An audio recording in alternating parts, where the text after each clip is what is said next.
I remember the first time I saw a picture of a blue whale, which was in a National Geographic magazine. A drawing of the whale and then a tiny human standing beside it. This thing was bigger than any dinosaur. And as an 8-year-old, I couldn't imagine that there was anything that big. I'd followed them since childhood with the absolute design to go and film them myself at some point. And that was 40 years later.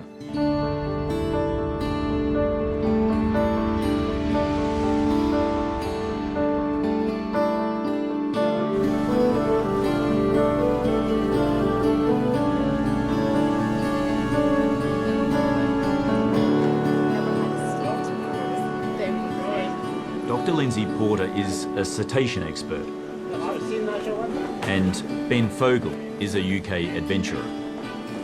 So Lindsay, just tell me what kind of whales in particular are we looking for?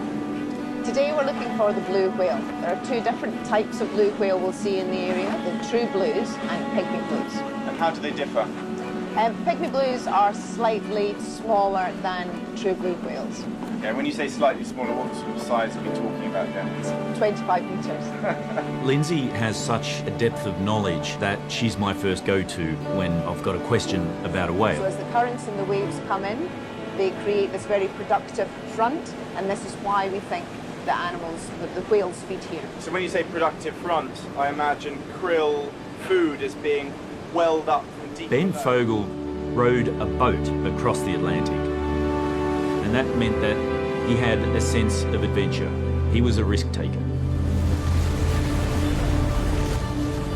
From the very first day we saw them blowing, we knew they were there, but they were very hard to reach. These animals can do up to 30 kilometres an hour underwater, and they can stay underwater for a half an hour and go in any direction. When we saw them, we'd follow them, try to get near them, wait for them to come up again, and then just never see them again.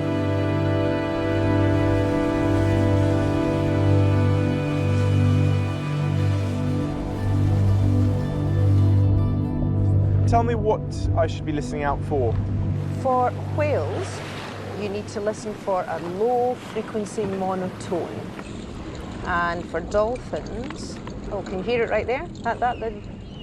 The whistles. high-pitched whistles? The high-pitched whistling, that's dolphins. That's the dolphins? That's the group of dolphins we just passed, yeah. How far away do you think they are now? They'll still be within a kilometre. That's a long way for it to It is a go. long way, yeah. It's a big ocean, they've got to talk to each other over distance.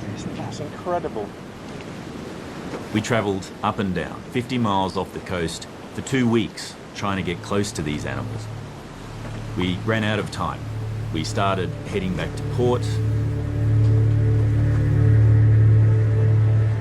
Oh, look, look. At 2 o'clock, and another blow 4, and it looks like he's going to fluke up and dive. So he'll probably be down for another 10 minutes or so.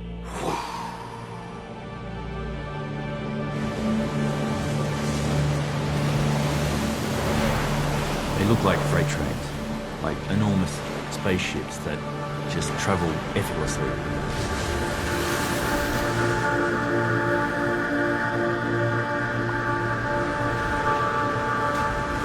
Every piece of them looked like something I'd seen on a re-engineered on an aircraft or on a supercar. When they fluke, they arch like that. Their tail comes up vertically and drops straight in the water, and you can barely hear a sound.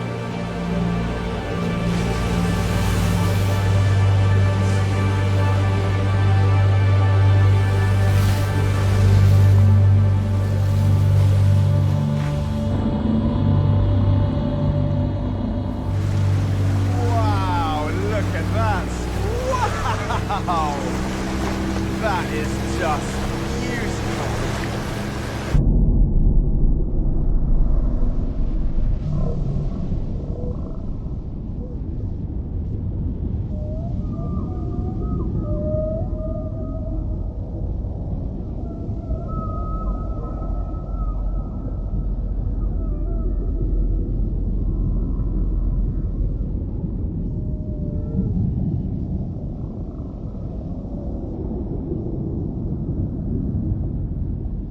It's the first time that we believe that anyone has ever filmed a juvenile pygmy blue whale underwater.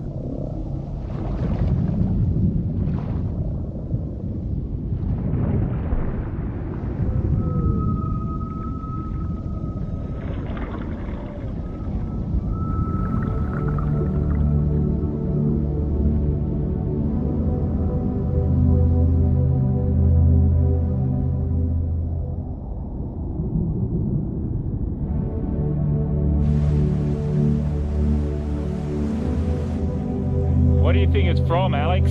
Is it from a ship? We were in the Indian Ocean off the coast of Sri Lanka, where there hasn't been any commercial fishing because of the civil war. The beaches have been closed for up to 30 years. We thought this was a relatively pristine environment.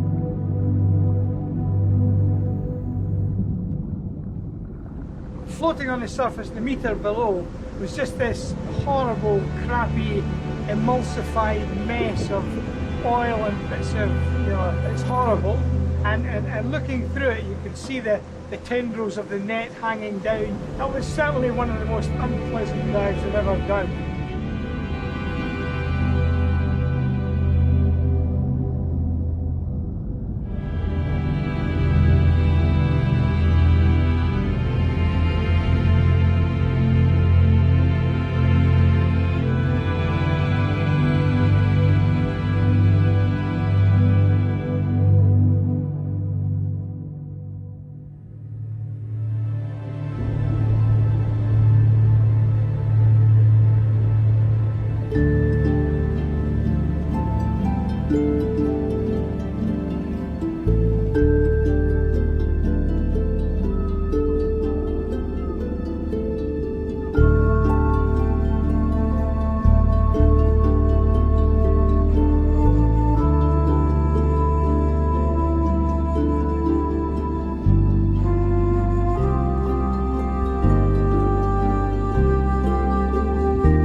My childhood in the sea. Growing up in Grand Cayman, we didn't have organized sports after school. We didn't even have a TV until I was 13, so the sea was my playground. As a freediver, it was the place where I proved myself to myself by traveling to the absolute edge of myself.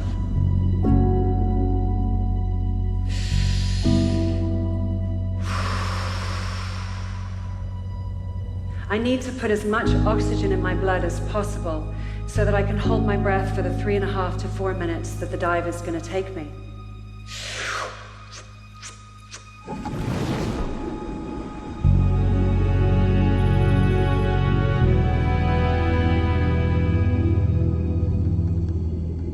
"525 feet is beyond the crushing depth of Second World War submarines.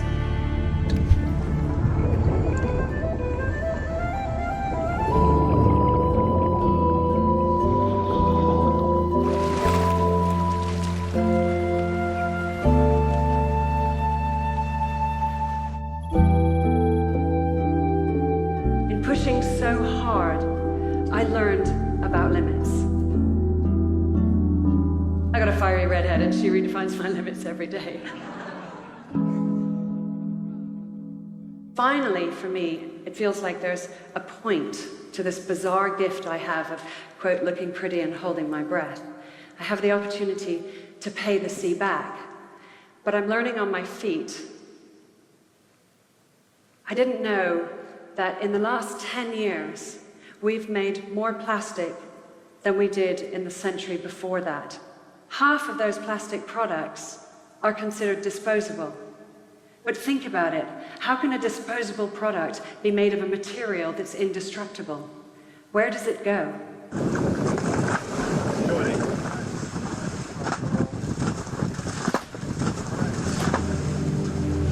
This is a Bryde's whale.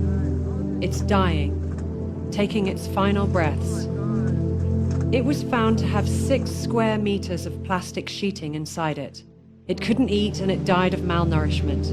Its digestive system was blocked and it died a terrible, painful death.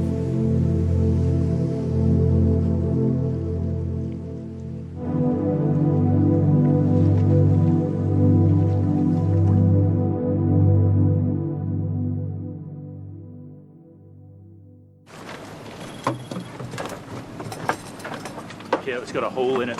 This is all some of the rubbish that we found in the floating jetsam and flotsam in the ocean. We'll get Ben to go through it, but there's even a pack of unopened biscuits. And you can see it's been there for some time with the mollusks that are growing off it. There's crabs. There's a crab in there. Look. So quite extraordinary. Another one here. The detritus that's built up in these areas where they don't have the benefit of getting rid of the rubbish. Well, we're about 20 miles offshore. It's been trapped in the river mouths and now it's all been flushed out into the sea. Of course, this is one of the main areas where we're hunting for the blue whales to film, so this is right in their environment. They feed by opening their mouth and just sucking up whatever's in their path. They take in hundreds of gallons of water, they express that water, and they feed off the krill and tiny fish. But they can't tell the difference between krill and plastic. Disposable lighters. They just, this is never going to degrade. These are going to be floating there for a very long time. They'll break down to very small particles, and that's if some large marine mammal doesn't come along and swallow them whole. It's got nowhere to go. This is where it lives now.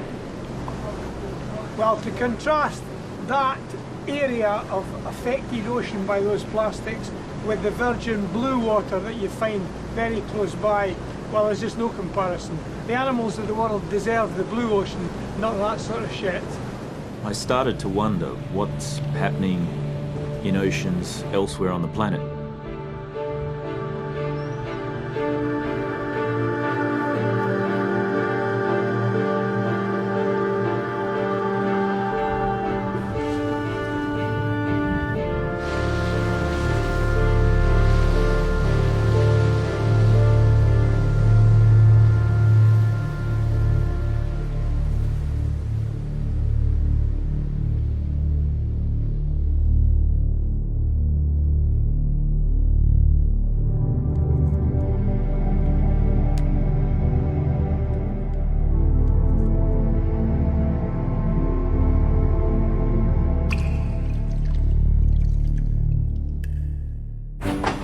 $63 billion gallons of oil are used every year just to supply the US with plastic water bottles.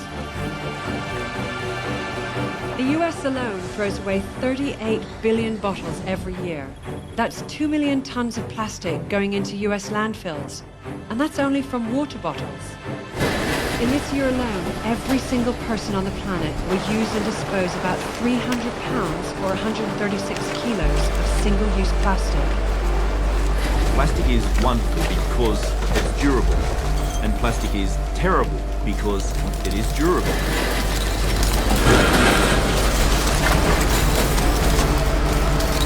Almost every piece of plastic ever made is still on the planet in some form or another. Plastic production globally this year is expected to be more than 300 million tons. Half of which we'll use just once and then throw away.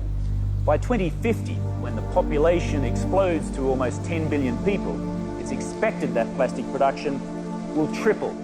The problem with that is that today only a fraction of the plastic that we produce is recycled. The rest ends up in our environment, and it's coating our land and our oceans like a disease.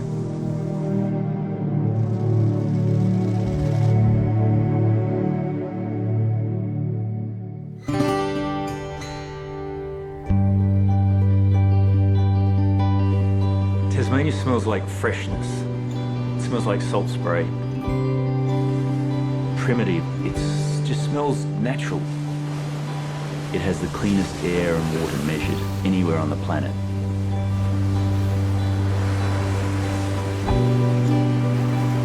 The ocean to me is my church, it's my temple, it's my synagogue, it's my mosque, it's where I feel the most spiritual.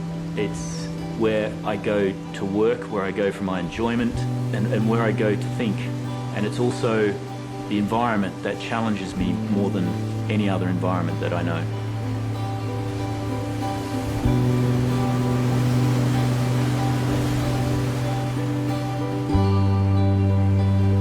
Growing up, my world was exploring the rock pools.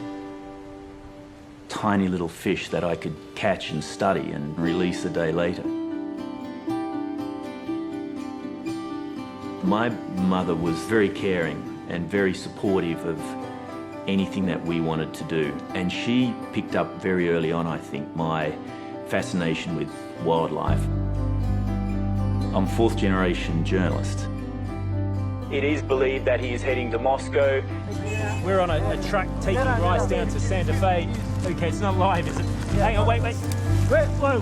Further outside Kathmandu you travel, the worse it seems the damage becomes. Small villages like this one, Sangku, stood no chance against the moving earth. These rescue teams have been unable to access inside this city. The town that I grew up in was an industrial town. I remember coming out after training from the Surf Lifesaving Club, where I was a member with just stinging red eyes. So when I worked for the newspaper, I wanted to investigate what was causing that. We started doing testing on the water in Emu Bay, and what we found was that there were these heavy amounts of organochlorines, and these contain dioxins, which are cancer-causing agents. I put this to the government of Tasmania, and they admitted for the first time that these dioxins existed and that they were dangerous. Within 10 years, all of those industries had closed, and today the fish are back in the water. The water is blue again, and it's a very beautiful city.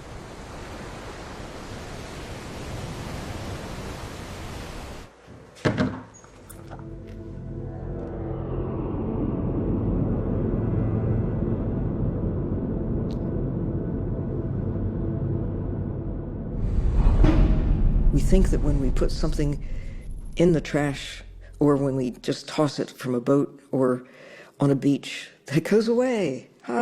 We're now free of the plastic.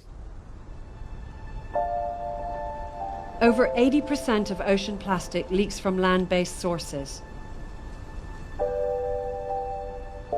Even if you don't live near the ocean, chances are your plastic garbage has found its way to the sea.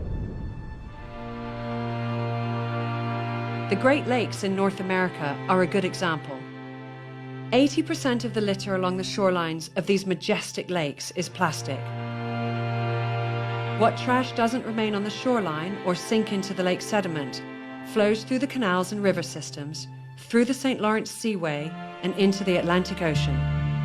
These Great Lakes are just one example. This level of plastic debris is found all around the world.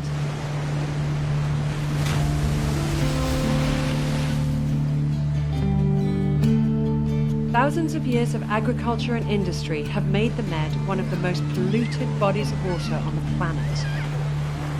About 8 million tons of plastic is dumped into the world's oceans every year. More than 50% of marine debris, including plastic, sinks to the bottom of the ocean. Ahoy! Hello, Mike. Hey, Popov.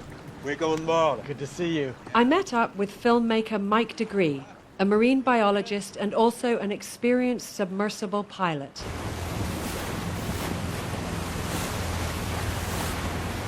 It'll be interesting to see just how far-reaching it really is to be this far offshore and see whether the plastic that we know is coming from that direction is winding out in the depths out here, right?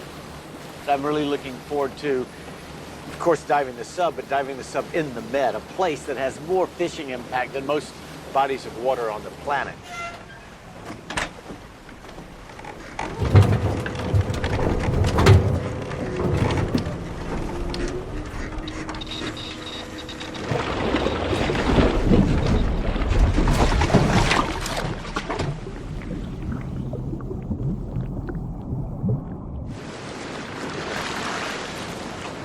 Remora pour surface, il faudrait évoluer sur plus profond et on va continuer à essayer de voir si on peut trouver des plastiques en descendant un peu.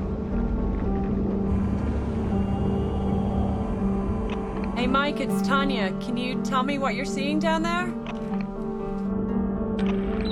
You turn the light on and you're descending through these particles.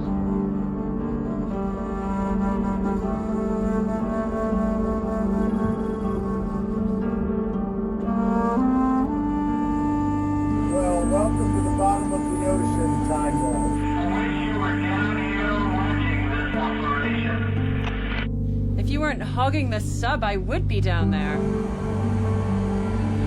So we're just under 400 meters now. It's 1,200, about 1,200 feet. And now we're starting to see a plastic bottle, exactly. We're now starting to see more and more plastic, more and more tires and pieces of metal, and just absolutely disregard for the bottom, really. It's just junk everywhere.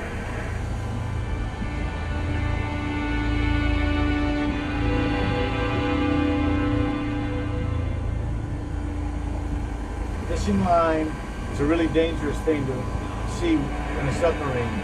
You can get entangled in it and stuck to the bottom. Not a good thing. Tanya, this is Remora.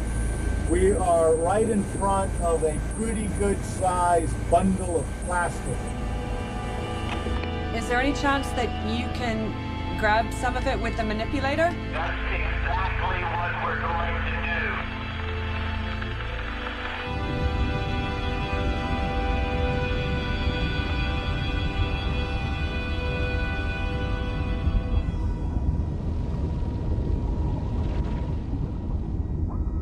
It looks like a lift bag. Someone see a lift bag? It's a what? C'est les parachutes, c'est des systèmes d'écoute pour personnes sous-marins. We saw unexploded bombs, old parachutes, and plenty of plastic rubbish. Our scientists commissioned a small, remotely operated vehicle to travel over 1.5 miles down to the deep trenches.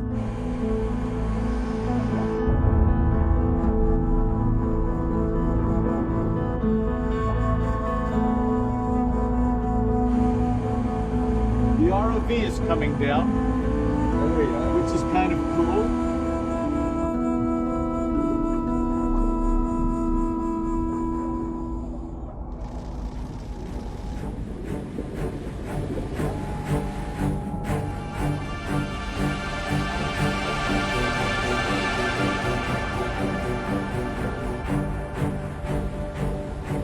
Here, where the daylight never reaches, the eddies and currents have collected scores of plastic bottles. This plastic could remain here forever.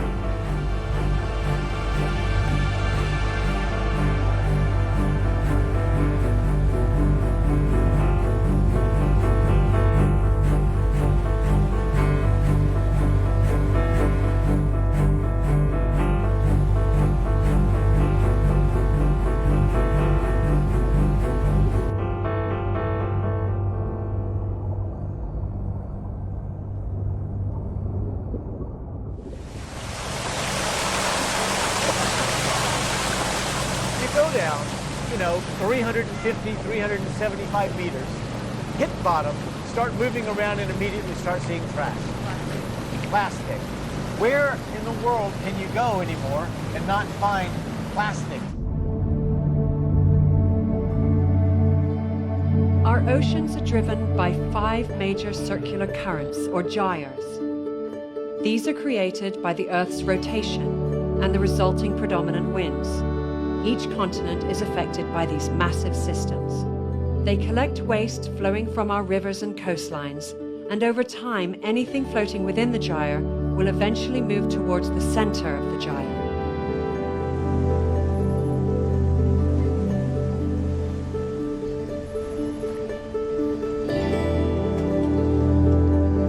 Our producer Joe Ruxton was familiar with the story about a huge floating island of garbage twice the size of Texas in the North Pacific.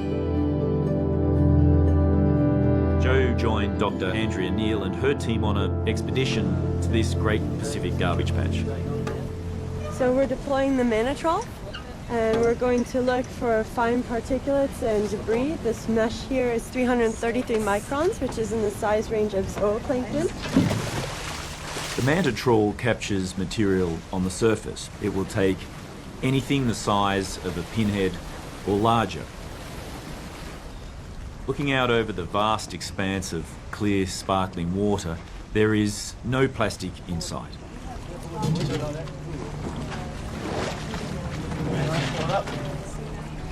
The contents of the trawl are emptied and floated. The tiny pieces of plastic then reveal themselves to Joe and Dr. Neil. Scientists estimate that there are more than 5 trillion pieces of plastic afloat in our oceans worldwide. There is no floating island of plastic. What exists is far more insidious. What exists is a kind of plastic smog. These tiny pieces of plastic that are floating on the surface of the ocean come from larger pieces. Over time, the sun's ultraviolet light, ocean wave action and salt break it up into smaller pieces called microplastics. Microplastics have rough, pitted surfaces. Waterborne chemicals from industry and agriculture stick to microplastics, making them toxic poison pills.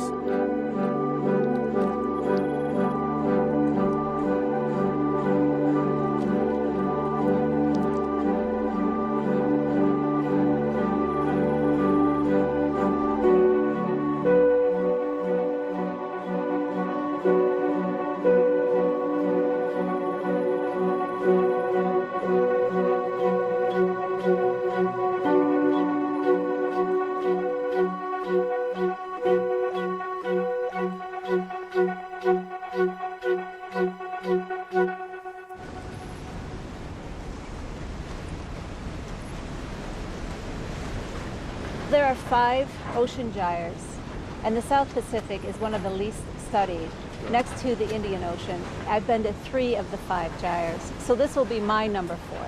So let's go fishing for plastic. All right, let's do it. My first study was done in the North Atlantic in 2009. We took a series of 7 samples, and by weight, we then estimated that the North Atlantic had 3,440 metric tons of just microplastics. We're not even including the larger plastics. It seems really heavy. Maybe we caught a coconut. Oh, that's the wow. Oh, yeah. You can see how well this device works. Yeah. It collects everything. They look like they've just broken off something. Yeah, and they're they're super very fragile. tiny. Look at this. Michael, I think we found our first noodle. Yeah, Okay. exactly what that is. The pre-production pellets. Those things float all around the world, don't they? That's right. What does it look like to you? It looks like a little egg.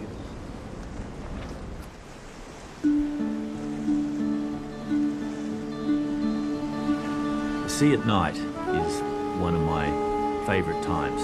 It's when the ocean truly comes alive and you can virtually see the food chain in action.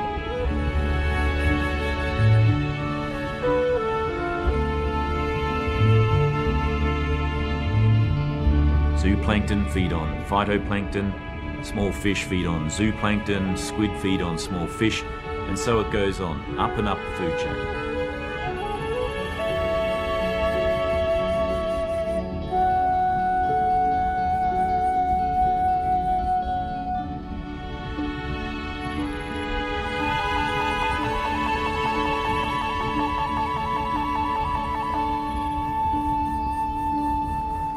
Some ectophids in there as well as these ones. Well, should we get them on the table and open them up and have a look and see what's in there? We'll start with this guy. That's something harder here. Oh yeah, what's that?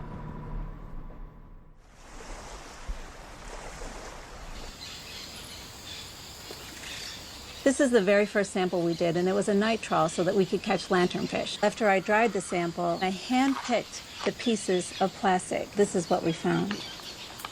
So what this means is the feeding that's occurring on the surface of the ocean has these plastic fragments floating around and is actually intermixing in the food chain.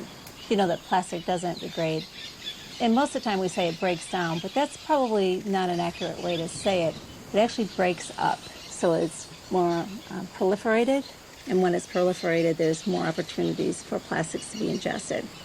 Many of the marine creatures eating this kind of plastic are in our food chain. Does that mean then that this plastic is getting inside of us? The problem is these plastics adsorb chemicals that are free-floating in the ocean. So when the fish eat the plastics, those toxins then migrate from the plastic into the muscles or the fats, the parts that we like to eat Building in up fish. in the fish then as Yeah. they eat more and more of them. And so that's the part we like to eat, and that's where these chemicals migrate to.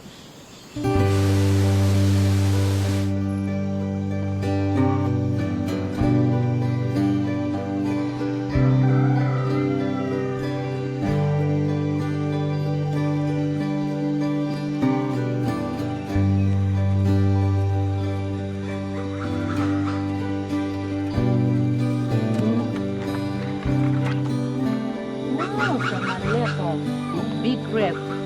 Nice, eh? The prawn, eh?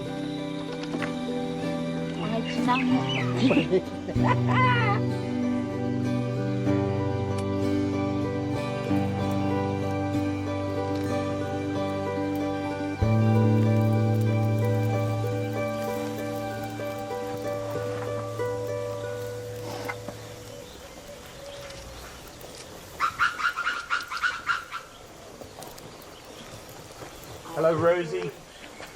Hi. How are you? I'm the Bula. Hi, Bulas. Salota. Dinner. What are we cooking? We're having taro leaves with fish in coconut milk. That's a very traditional Fijian Yes, it village is. dinner. Yes, it is. It smells really good, except for the smoke. Yeah. Just Really making my eyes water in here. Did you light your fire using plastics for this fire? Always, yes. And you do that every time you cook food? 3 times a day. Instead of buying kerosene, you use plastic because it's easier to burn. Much cheaper. Much more easier cheaper. to find. It's free. Very much, and it's free. I'm feeling that in my eye. Do you feel that affects you in any way? You start having problems in breathing, and you have problems in coughing, and sometimes you can have headache. But it doesn't really bother us because we've used that for a long time. So you're used to it? We're used to it. Yeah, whereas I'm not, which is why I'm crying right Yes, now. you're crying, and I hope you're not crying because of me. There's no chance. I'm crying because I won't get to try this food. What I'd like to do is bring back a scientist, if we can, and do some measurements on the smoke and just see what kind of chemicals are being released from the plastics as you cook. Would you let us do that? Yes, of course. And then we can have a look at maybe some of the health implications of starting the fires with the plastic. Yes, I think that's a good idea.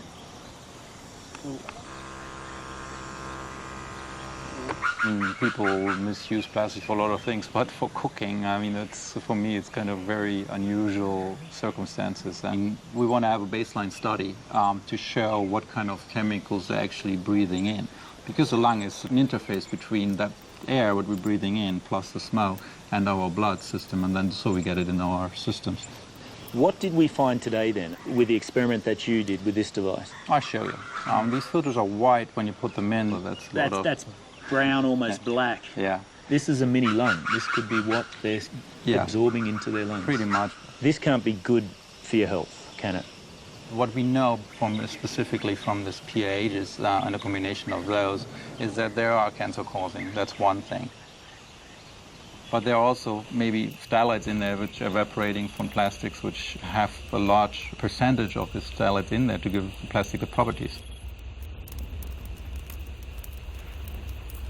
If you breathe them in, they have hormone-changing properties, so-called endocrine disrupting properties, and a lot of other health effects as well. Professor Sue Jobling is the editor of the recent World Health Organization report on endocrine disruptors. Endocrine disruption is disruption of the normal functioning of the body's hormonal system. They fool the body into thinking that they are hormones, and then they either block or mimic the action or production of hormones. And in doing so, they interfere with very many bodily processes: growth, metabolism, reproduction, and critically early development. The majority of ocean plastic comes from just 6 countries.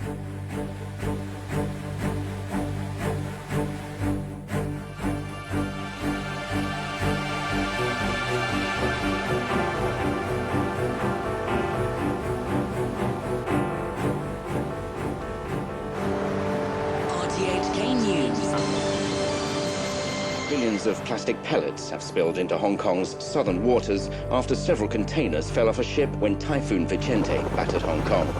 6 containers full of nurdles, all of them broke up in the storm and disgorged most of their plastic bags into the sea.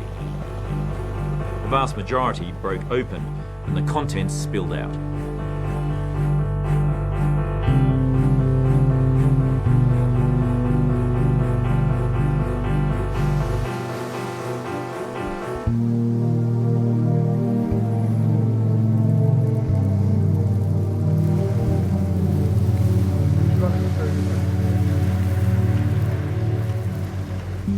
Just plastic pellets everywhere.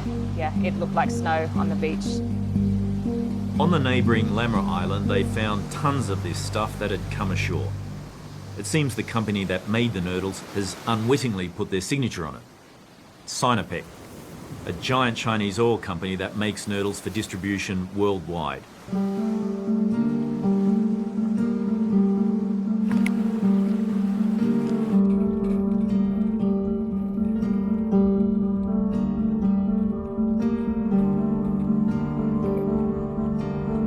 Close by are some of the sacks also ripped open. The vast majority of them would have been carried off by the typhoon to disperse their contents far and wide. 4 of the 6 are here. So we got the one on the top here. It's the one we found at Beaufort Island. It's totally destroyed. It's a 40-foot container. We've been told it carries 1,000 sacks. Still one that hasn't been found. Still one out there somewhere. There's 1 million pellets plus in these bags, so every single bag saves thousands of marine species, so every bag counts at this point. Every day, pellets are getting washed out and trying to get that sense of urgency across. We put a call to action out on Facebook. Go to your local beach. This is what you're looking for. These are the bags, these are the pellets. Yeah, we came up with a rapid action plan. Get a quick survey of the coast so we can see the bigger picture. And from that, then we isolated some hotspots. Which beach, Chung Chau Moi Wo, needs more people to help? Beach number 1. I set up a Facebook page, Plastic Disaster Hong Kong, and it went from 80 to 1,000 likes in a few hours. And it became pretty much the one place where all the information was being posted by everybody. And even the government were checking it. Sinopec were checking it. Sinopec sent down people from their head office. They had general managers on the beaches. They have been very responsible. They have been down. We had an emergency meeting about it. They're very concerned and they're offering all the assistance they can. Thanks for helping, guys. There's some more concentrated pellets down the end there. Once you let people know what the problem is, people have their own ideas and can contribute their own ingenuity to help solve the problem. It's the people of Hong Kong realised the severity of the problem and just came out in their masses to help. And that is something I will never ever forget.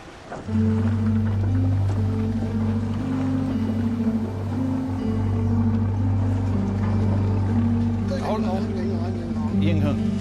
So this is what they found in the fish farm. The pellets like this floating in the sea, and then they found the bags. We bought 3 fish.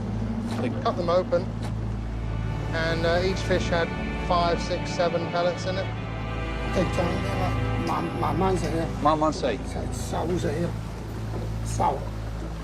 Because they can't ingest anything, they can't take in any more food.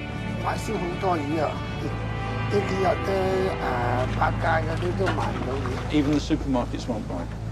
So it's completely destroyed the local market. In a recent study published in Scientific Reports, UC Davis researchers examined 76 fish slated for human consumption in Indonesia and 64 in California. They found that in both groups, roughly 1/4 had anthropogenic debris in their guts.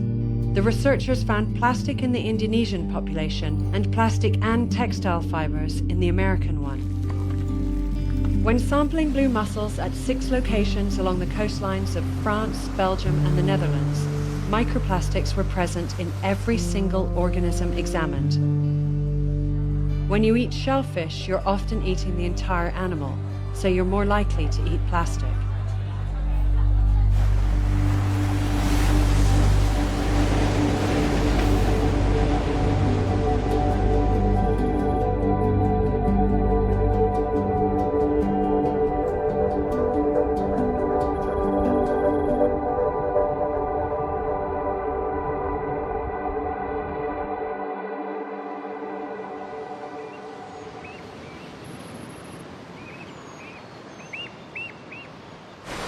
Lord Howe Island is a World Heritage Site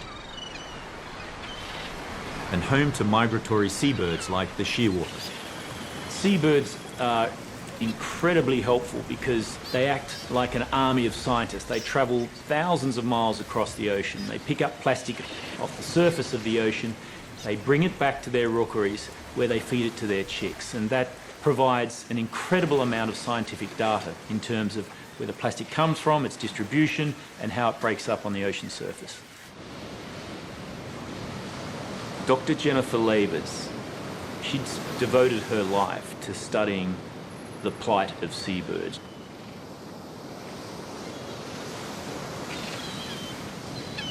Shearwaters are incredible birds. They migrate thousands of miles, stopping only here to breed.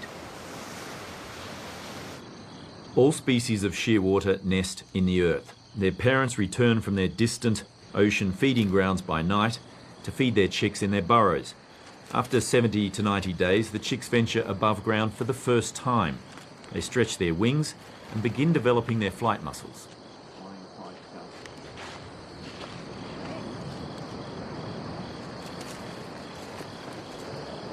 We're going to put some ambient temperature salt water, just like he would normally be fed by his parents.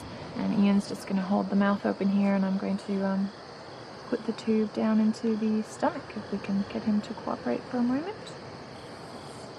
Have you ever received serious injury from one of these? Indeed, have I ever. More than I can possibly count.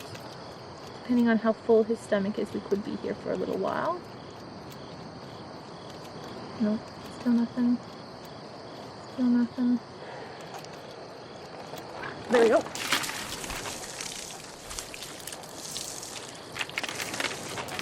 Whoa, look at that.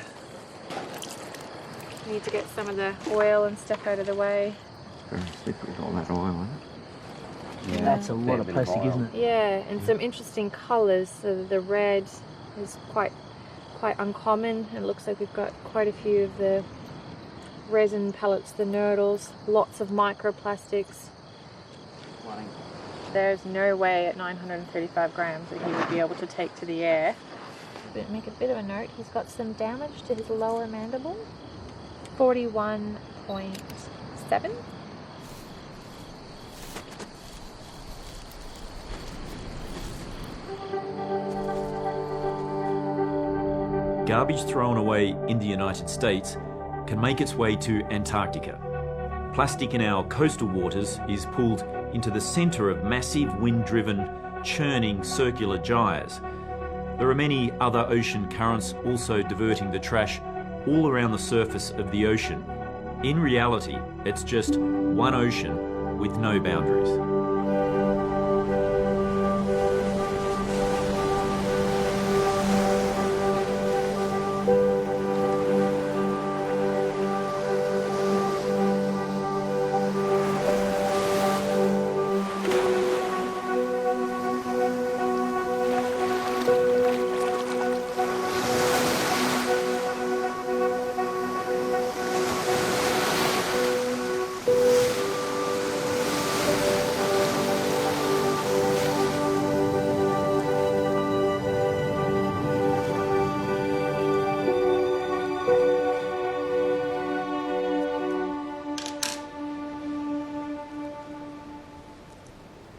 Yeah, the stomach is very, very full, and if we look here, there's some very dark pieces, some very light white pieces, and if you see, you know, as I push on this, it's absolutely rigid, completely full of plastic all the way up.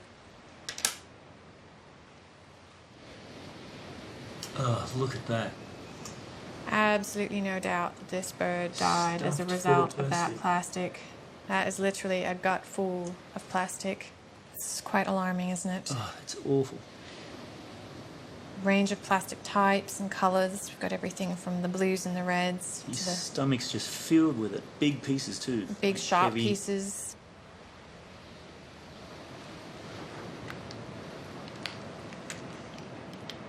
Oh wow, look at the size of that big black piece. That is an enormous piece of plastic. Unbelievable. Look at the size of that.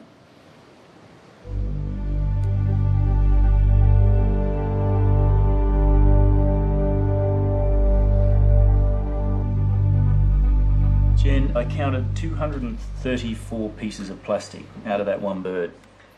Is that a record? Not even close, unfortunately. So for this species, the record is 276 pieces of plastic inside of one 90-day-old chick. And that plastic, when we weighed it out, accounted for 15% of that bird's body mass. So that's a pretty scary statistic. If we translate that into human terms, it gets even worse. That would be equivalent to you and I having somewhere around 6 or 8 kilos of plastic inside of your stomach. It's equivalent to about 12 pizzas worth of food inside of your stomach.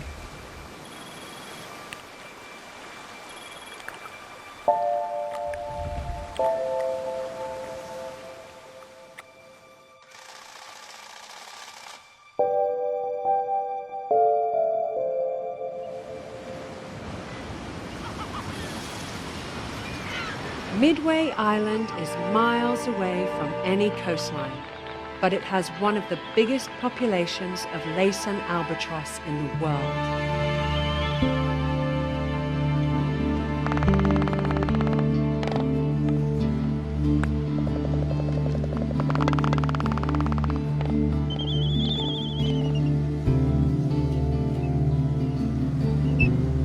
Like the shearwater, their parents have traveled thousands of kilometers to find food.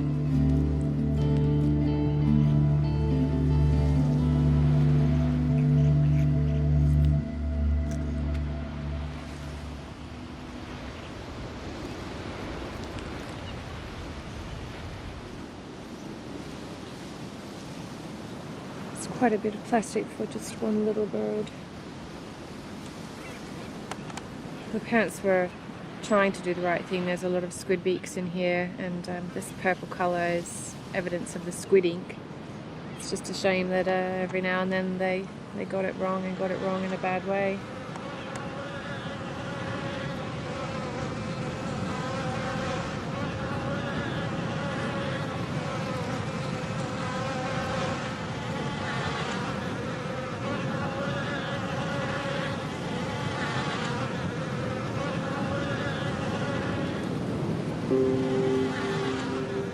To try and wrap your mind around the condition of this animal and the quality of its life really is quite an overwhelming thing. I do have some pretty rough days, have to go home and really wrap my mind around where do we go from here. All week we've been cutting up birds, and this is without a doubt the absolute worst one that I've come across. That is an incredible amount of plastic.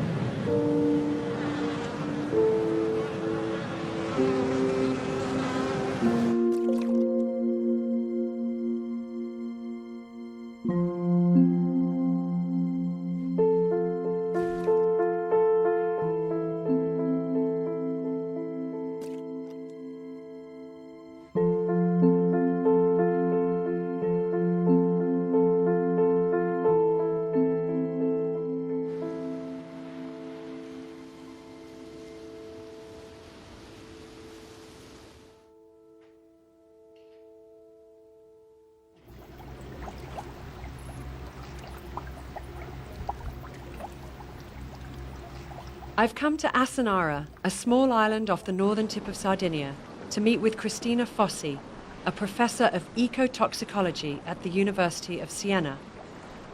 The Turtle Rescue Center here has just received a loggerhead turtle. The animals come from Corsica, right, so from France, and they have identified the animals because they have problem of floating. So it was floating in a very unusual way, and then they have discovered that the causes is the presence of a large amount of plastic in the stomach. These plastics? These plastic, they produce gas and then the animal are not more able to go down, to die. Does he have to perform a surgery to remove this? No, he used very simple stuff. Yeah. One that was used to remove the gas from the intestinal tract. Then he used it's an antibiotic, a normal antibiotic, in order to save the animal to infection. Right. And then the last point was to use a fat diet. Treat the gas, get everything moving, and get it out. Yes. So commonly, plastic bag that's floating on the surface can be misunderstood as a jellyfish. and then they can eating days after days. Plastic bag or other pieces of plastic, obviously the consequence at the end can be lethal for the animals.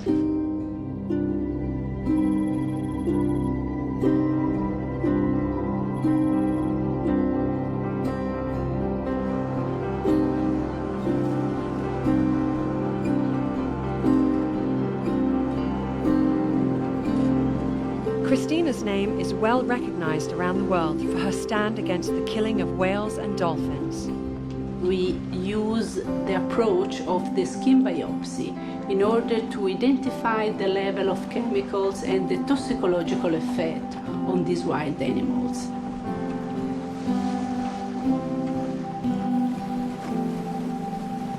Today we are moving on the Gulf of Asinara, try to see some bottlenose dolphin, then we collect some microplastic samples. An increasing number of dolphins and turtles in the Mediterranean are turning up dead. Christina's focus is to get to the bottom of this mystery. And she has a very unusual way of getting the information she needs. Eccoli là, eccoli là. Da voi guardate la freccia, non si va a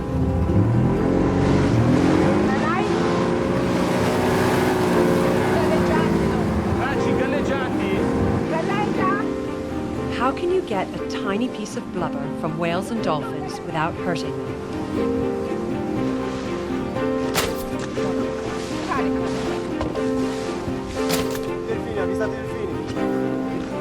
The dart bounces off, taking a small piece of flesh with it, which the scientists use to conduct their research. It is very difficult.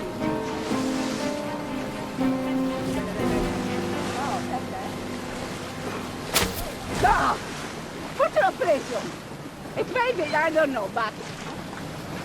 So we can start to process the biopsy that was collected with the darts. The species is bottlenose dolphins. That's one of the common species around the coast. And we suppose also one of the most polluted ones. You expect that you're finding derivatives from plastics in the blubber of these animals because they're consuming other animals that are directly consuming the plastics. Exactly. And so if the plastics are in the food chain for the dolphin, they're also in our food chain. Exactly.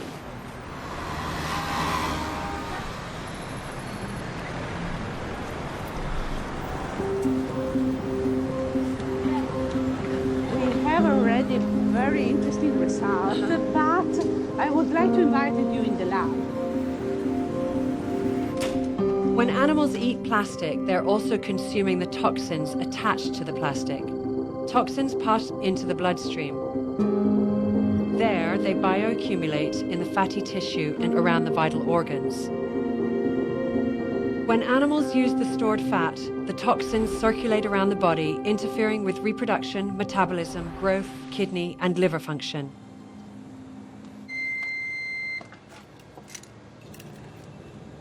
As we have seen this day, there is a clear evidence that plankton species and fin whale, for example, have a very high level of phthalate that we consider one of the plastic derivatives. But that data can represent a real warning signal of exposure to the Mediterranean environment, including human, in a real toxicological risk.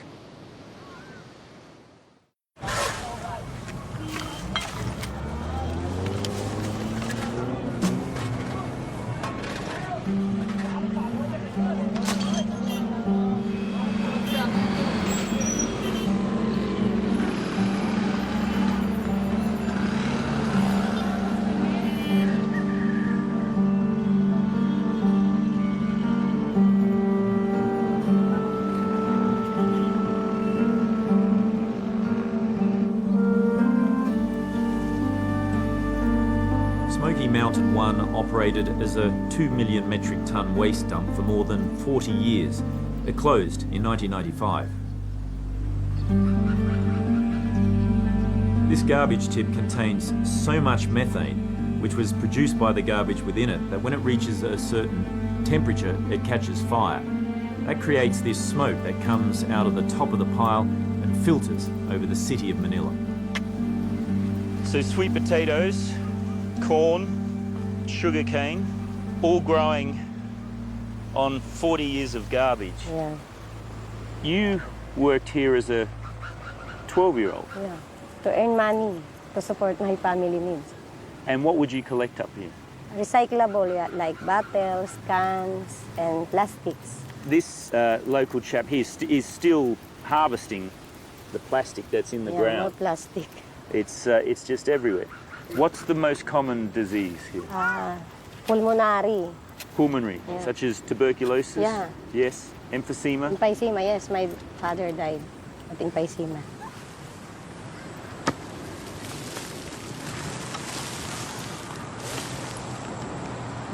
No one knows how much plastic has accumulated in the sea in the last 50 years, but one thing is sure, the pace has picked up.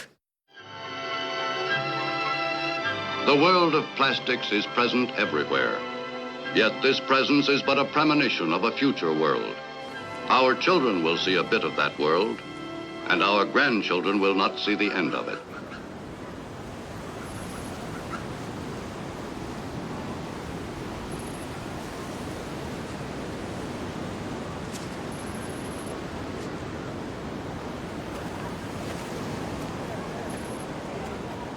The smell is almost indescribable. It's kind of like a cross between sewage and oil, and it's everywhere.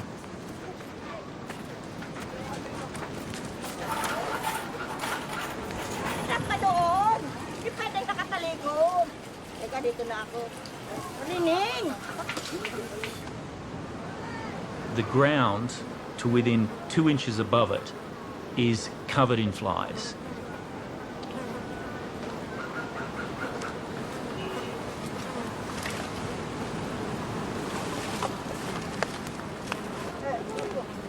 Ulitin mo. Okay.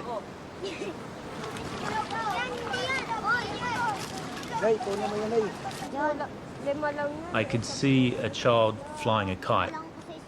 You could see the kite was made from a plastic bag, and he'd fashioned this himself and used straws as the mainframe for the kite. If you got behind him and looked towards the sky, he could have been any child anywhere in the world.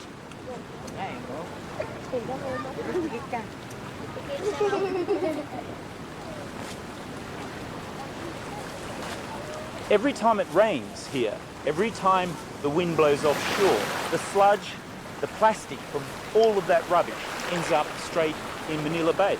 And I guess into the stomachs of whatever marine animals are still able to survive in the bay.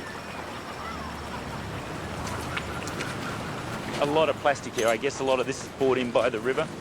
Yeah, it came from the Pasig River, and also it's being washed up by the ocean during typhoons. And most of the people living here also throw their garbage in this area because there are no garbage collectors coming in the area to collect the garbage. How much waste, plastic waste, is put into the waterways here? Do you have any idea? Around 1,500 tons daily. 1,500 tons every day? Yes.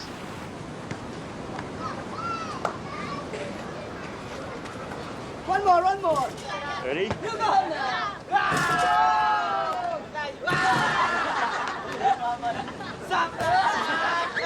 1, 2, 3, 4. Thank you.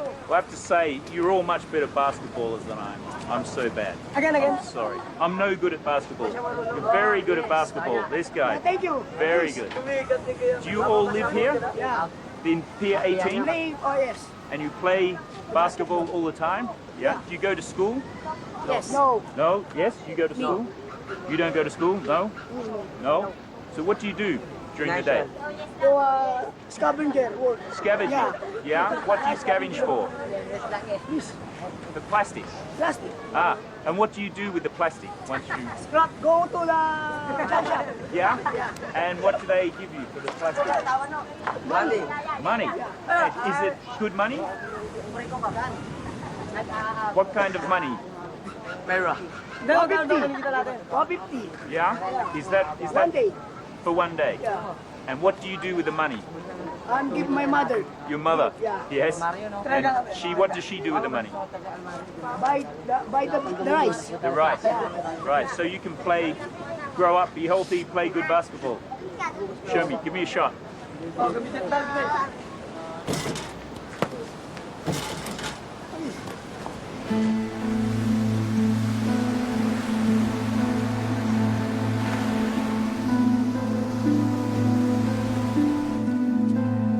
Most of the waste created by the individuals within each of these villages, towns and cities generally ends up on the streets or in their canals.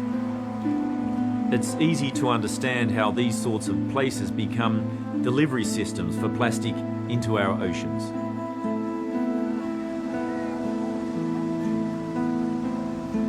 I understand that this was 10 feet deep in plastic. Literally 10 feet of plastic that was pulled out of this canal. First we dredged, but when we realized that we're digging down to China, we stopped.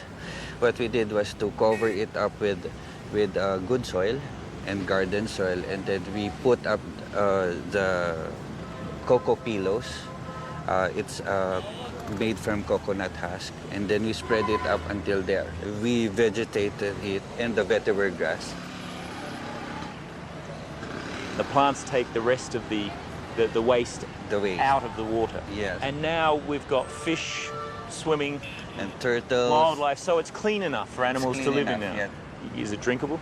Not yet. Not yet. Working on that one. Working on that one. And so you're going to do this project now throughout the canals and river systems of Manila? Yes, with the same idea of putting bioremediation and phytoremediation together.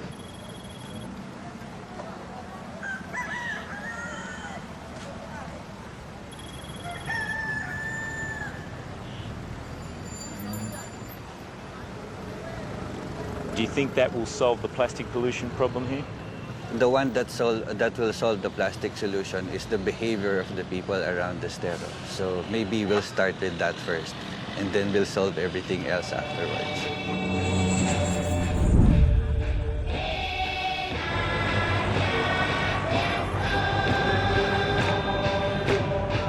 I'm off to visit the tiny, isolated coral atoll of Tuvalu in the South Pacific near Fiji. As a mother, I care deeply about the effects of plastic on our health.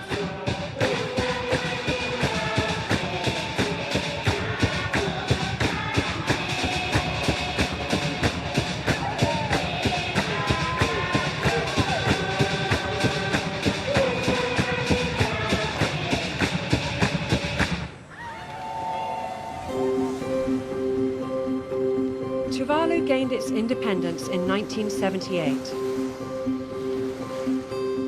It began importing foreign goods and food, and with that came plastic. I realized just how tiny this nation was when I flew in over the atoll. Tuvalu is a microcosm of the entire planet, and they have nowhere to put the plastic. During World War II, in order to build an airstrip for the Allies in the Pacific Theater, large quantities of coral were dug up and carted off to be crushed and mixed for the tarmac. Gaping holes left behind are called borrow pits. They were never filled back in and are now used for refuse.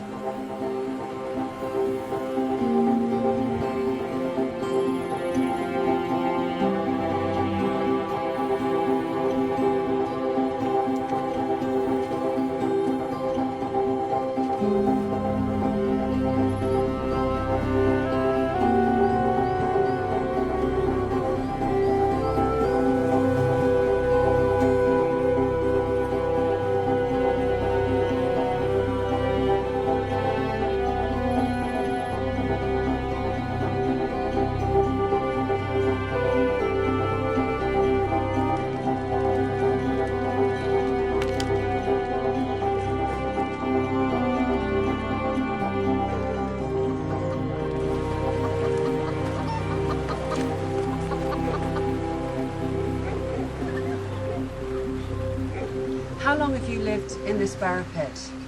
25 years. 25, so you're 25 years old? Yeah. In your 25-year lifetime, have you seen the amount of plastic in your surrounding community increase? Yeah, very increase. Before, in my early childhood, I don't see any plastic because we don't used to import packaging plastic. Tell me what it was like growing up here as a child. We always swim at the barrel pit. We don't know that there is effectiveness to us. We just swim and then we go. We like fishing. You used to fish out of the Barra pit and eat the fish, but you don't do that anymore? No, we don't eat the fish. We just feed the pigs. You feed the fish to the pigs? Yeah. What kind of health problems are you seeing people suffer from? Flu. Some people, they get cancer. And then some people, they don't pregnant. People in the Barra pit are having problems conceiving? Mm-mm. If things don't change in the Barra pit, but the people stay here, what do you think will happen? I think they get disease and they don't want to leave. Like, this is a nice place, but because of the importing packaging, they destroy our paradise. And I want a good future for my children, because I love my children.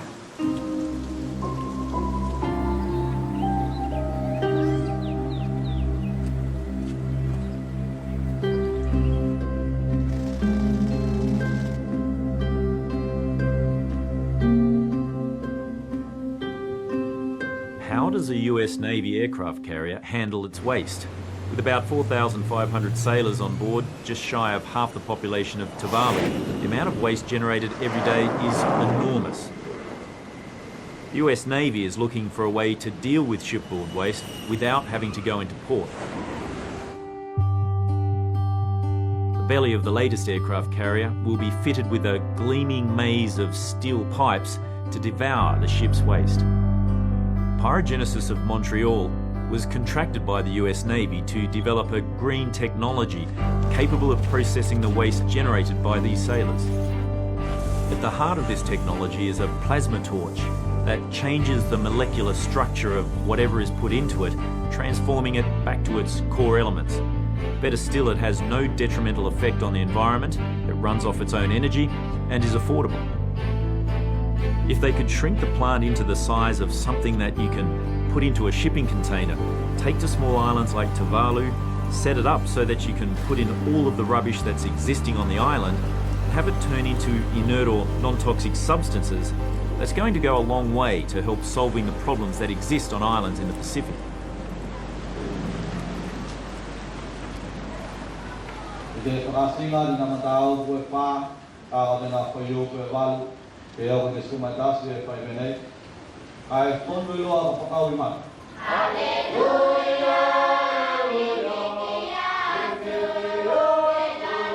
If an innovative, workable solution like pyrogenesis is not implemented in places like Tuvalu, the quality of life will continue to decline.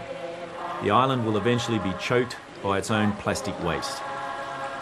Combined with the rising sea level caused by climate change, Tuvalu's habitability is under serious threat.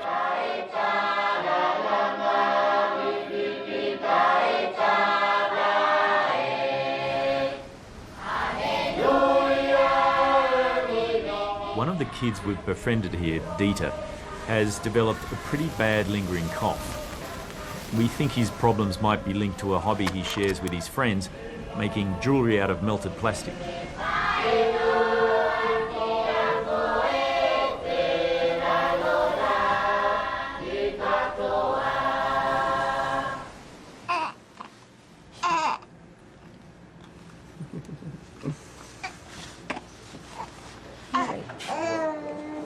Tanya is extremely protective of her children, so she's incredibly engaged in their well-being, particularly where she has control, and she has control over her environment.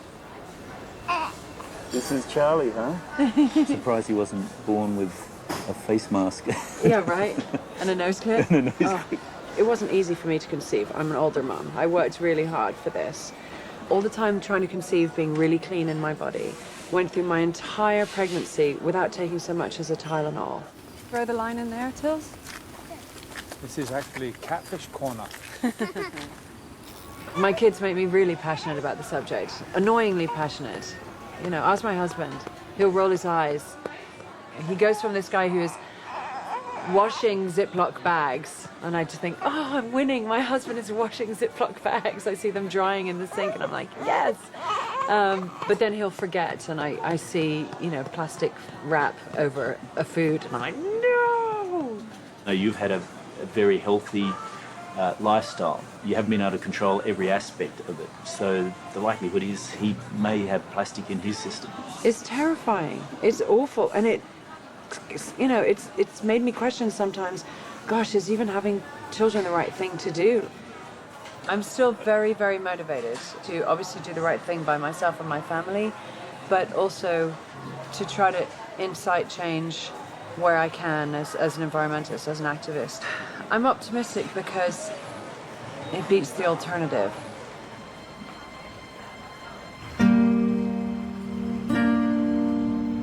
Austin is a very cool city that's environmentally aware. It was the first city in Texas to ban the plastic bag.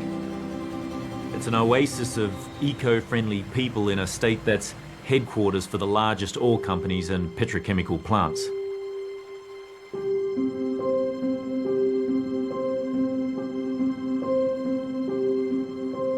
Plastipure is where we formulate and test plastics for their physical characteristics. On the Sodachem side, where we are here, we test plastics and other substances as well as individual chemicals to see if they have estrogenic activity. A lot of plastics, perhaps the great majority probably, release chemicals that have estrogenic activity. Estrogenic activity, or EA, happens when a chemical like BPA or phthalate leaches from plastic and enters the body, where it mimics the hormone estrogen. 92.6% of Americans aged 6 and older have detectable levels of BPA in their bodies. The levels in children between 6 and 11 years of age are twice as high as those in older Americans. Are all of those chemicals not regulated? No, the FDA at present does not have any regulations for how many chemicals and what levels of chemicals having estrogenic activity can be released from plastics or from cosmetics or papers or silicones. So how is the general public protected from that kind of thing? They aren't. They aren't.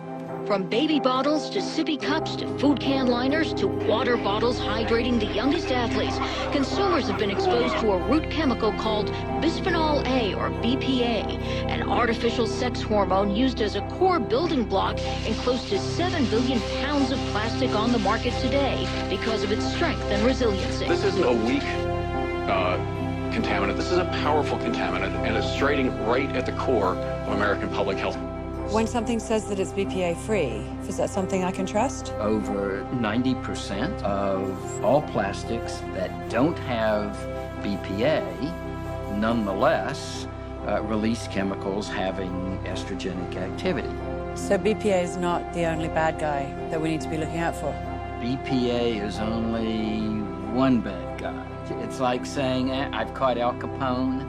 Yeah. I just handled the criminal problem in the United States.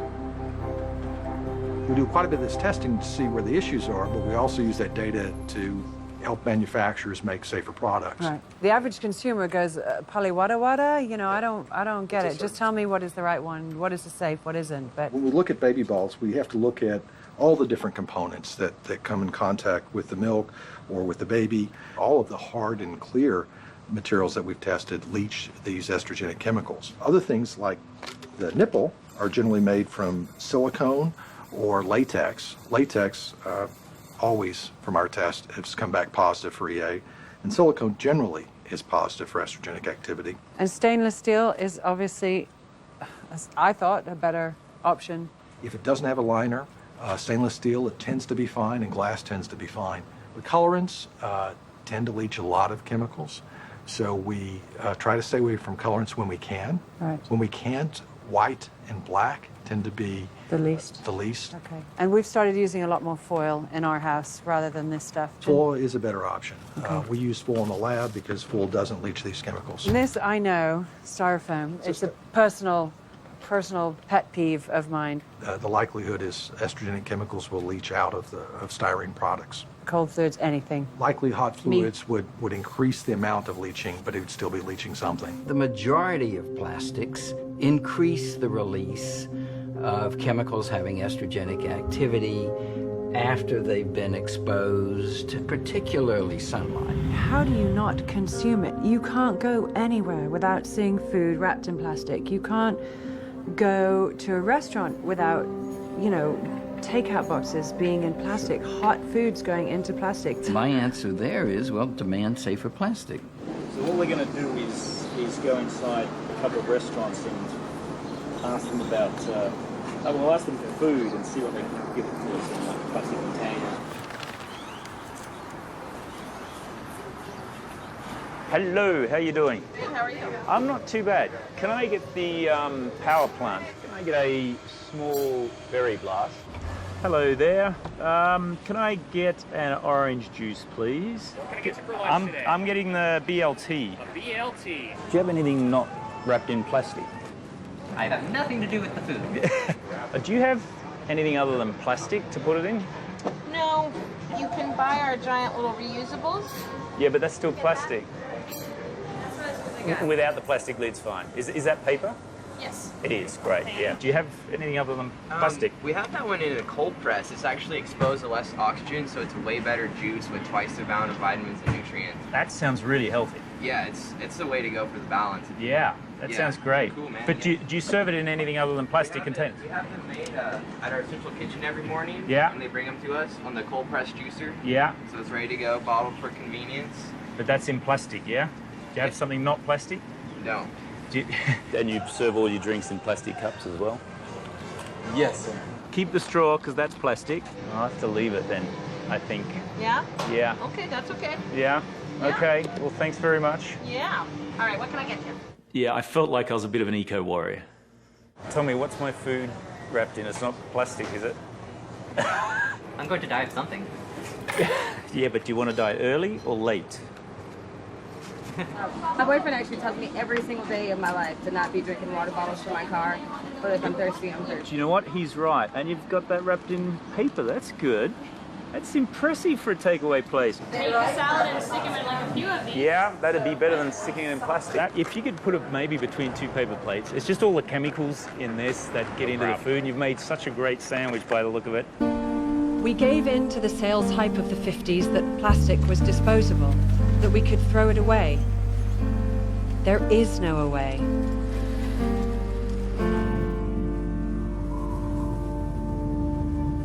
It's so very hard as a parent, as a mum, as a woman, to feel like you can do the best thing, that you can do the right thing anymore. Every day, we're contributing potentially to a dreadful health problem later on down the line.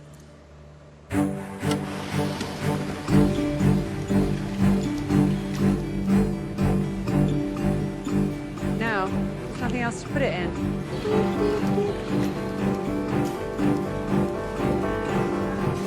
What this white stuff is like the worst of the worst. Like a rubbish bin, the earth is filling up with the stuff. There is nowhere else to put it. That's why, as much as possible, we choose foods and drinks that don't have plastic around them. It starts with the individual, and it starts with us. What do?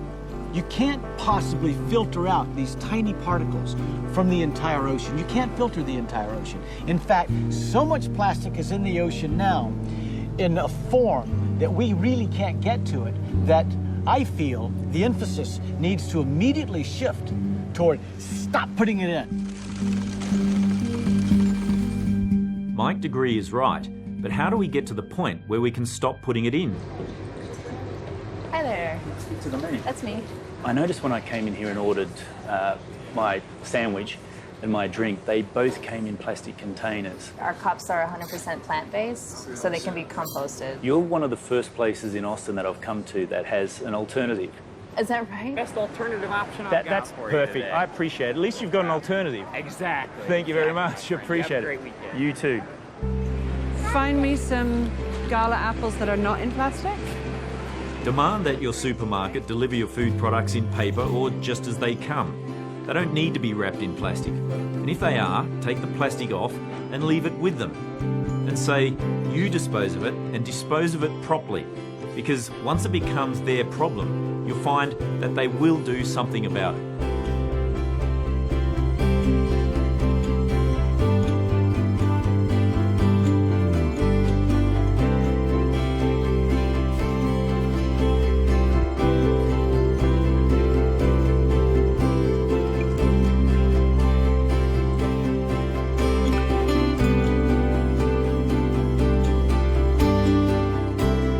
Don't put your plastic rubbish in a dumpster where you know it's going to landfill.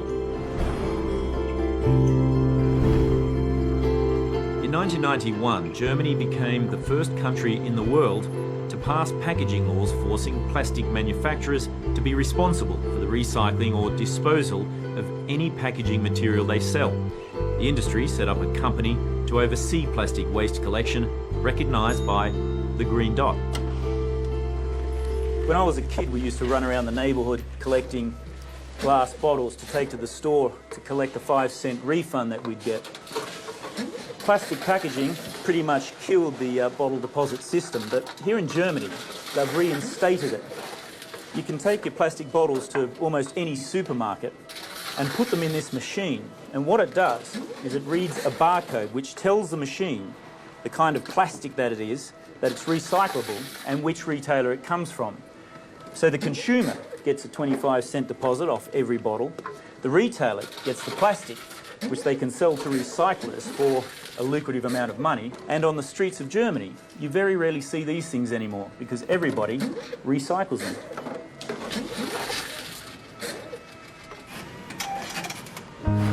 The Germans demonstrated that there is profit to be made. Today, recycling is a lucrative industry.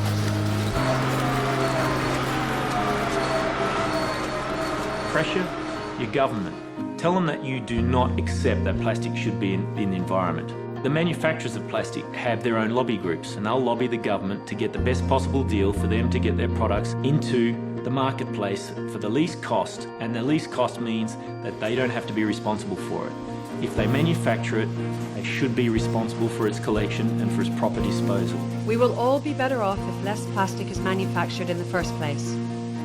Scientists are already calling for governments to reclassify plastic as a hazardous substance, because then existing laws about hazardous substances will already be in effect. Plastic bags and water bottles are the worst single-use offenders. What if we ban them outright to stop that vicious cycle? Rwanda is one of the very few countries that has banned plastic bags. Rwanda being an agricultural country, whereby we don't have a lot of industries, we have tried to assess the impact of plastic bags on our soil, specifically, and on our animals, specifically livestock. Then after the assessment, we have decided, why do we keep this when we know very well the negative impact of it? I think it's a shocking waste of valuable resources that these materials are being put in the landfill. They're so much more valuable. If we put them in a landfill, the cost in Europe is round about a minus £100 a tonne, $150. But as a useful plastic, it could be worth plus $1,200, $1,500 a tonne. So it's a huge difference in value. We actually have the answers now to recycling most plastics, and the challenge really is to get everyone on board with those ideas, and also to get the collection infrastructure going right so that we get big volumes coming concentrated in one place so that people can then have the confidence to invest in the recovery technology. Once sorted, recycled plastics are brought into factories like this, where they can become part of a circular economy. cleaned of labels and processed into newborn nurdles, ready to be sold once again. As recyclers, we think governments could do more to encourage development of circular supply chains. A lot of recycled plastics can be used back, as we say, in closed loop, back in the same products, and that's happening a lot with bottles and pots, tubs and trays from the packaging stream. But there are plenty of other outlets where a short life item, like a piece of packaging, can go into a long life application. For example, in construction products, in automotive and in making cars and trains and aeroplanes and things like that, where you can get the performance of the recycled polymer just as good as virgin material that's come out of the ground. You can take it from a bottle one day to a shirt the next day. From that shirt, then it can become a component in a vehicle. It can become something that's sent to space. Through the Plastic Bank, we make plastic waste a currency so that people in developing countries can earn an income while preventing plastic from entering the ocean. David Katz and Sean Frankson founded the Plastic Bank. They established a social plastic recycling system in Haiti that exchanges plastic for solar cell phone charging, sustainable cook stoves and cash. It's like a fair trade plastic, where it's ethically sourced and it's an above market rate income that they earn. The people in need can go and collect the plastic and create a microeconomy around recycling, and this is something that we can scale anywhere in the world. This is a self-sustaining social enterprise. All of the plastic collected through the Plastic Bank goes through the recycling process and is sold as social plastic to be used in manufacturing by values-aligned brands, or it can be used to 3D print. They're using instead of virgin plastics. If you're choosing between two products and one's made of social plastic and one's not, you're really choosing between, do I help the planet or do I hurt the planet? Social plastic is really our way that we can create an organic global infrastructure. New technology means that waste can now be converted into energy. In Europe alone, there are 15 million tons of end-of-life plastic going into landfill every year. Sinar, a waste-to-fuel company, designed a machine that turns end-of-life plastic, like candy wrappers and snack packets, which aren't usually recyclable, into diesel. Using a heating process called pyrolysis, it turns an environmental problem into a valuable commodity. Each machine can process about 20 tons of plastic daily, making about 18,000 litres of diesel, or the equivalent of 113 barrels of oil a day.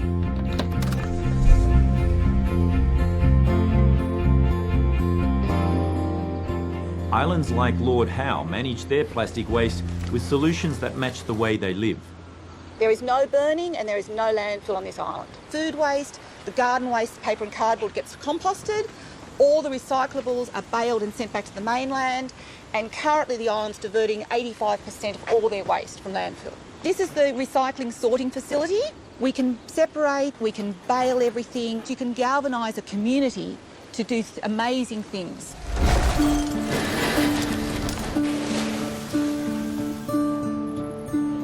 The whales are diving into a sea of plastic bottles, and the bottles were collected from the Bristol 10K race. It was important to the artist Sue Lipscomb to make this sculpture out of sustainable materials.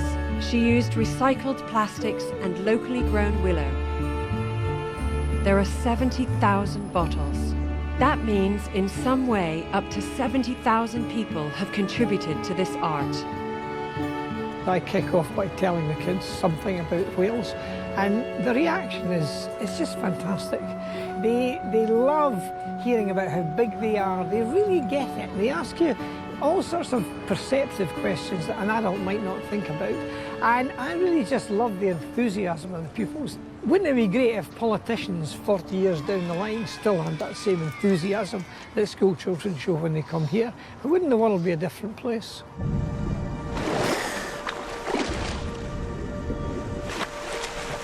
We've treated the ocean as a place to throw things, dispose of things that we did not want close to where we thought we lived.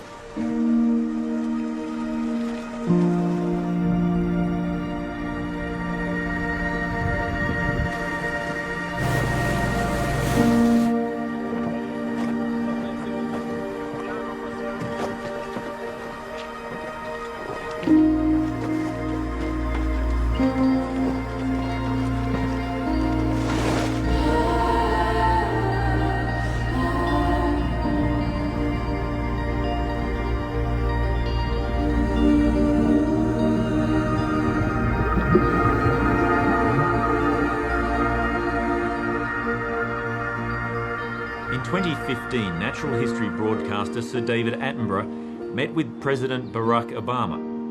Obama, who spent his boyhood in the natural splendour of Hawaii, grew up watching Attenborough's films. What we're seeing is global trends that depend on the entire world working together. Yes. My daughters, I find, Malia and Sasha, they're much more environmentally aware, this generation, than I think some previous generations. They think it's self-apparent that we've got a problem and that we should be doing something about it. I absolutely agree. And the young people, they care. They know that this is the world that they're going to grow up in and they're going to spend the rest of their lives in. Right. But I think it's more idealistic than that. They actually believe that humanity, human species, has no right to destroy and despoil, regardless. Right. They actually feel that very powerfully. They do. The whole of the ecosystems of the world are based on the healthy ocean. And if that part of the planet becomes dysfunctional, goes wrong, then the whole of life on this planet will suffer. The whole planet is where we live. There is no away that you can put things and expect that they're really away. This phrase, not in my backyard. The ocean is everyone's backyard or front yard or living space. No matter how you look at it, this planet is governed by the blue part. The world truly is mostly a blue place.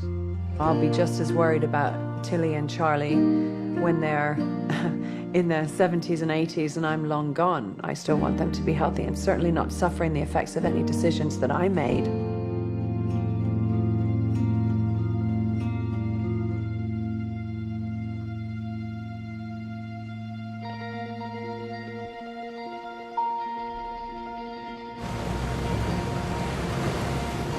I want to go back to where it all started. I want to go back to the whales. I want to go and find the juvenile that we first saw. If whales could talk to us, I imagine they would ask us, what were we thinking? Every other species on the planet works towards the benefit of the ecology and environment that it lives in. But us humans, we just seem like passengers on this earth. I want to say to the parents of the juvenile, I'm sorry. I'm so sorry on behalf of humanity for putting plastic into your home. And I want to say, we'll share this story because from knowing comes caring, and from caring comes change.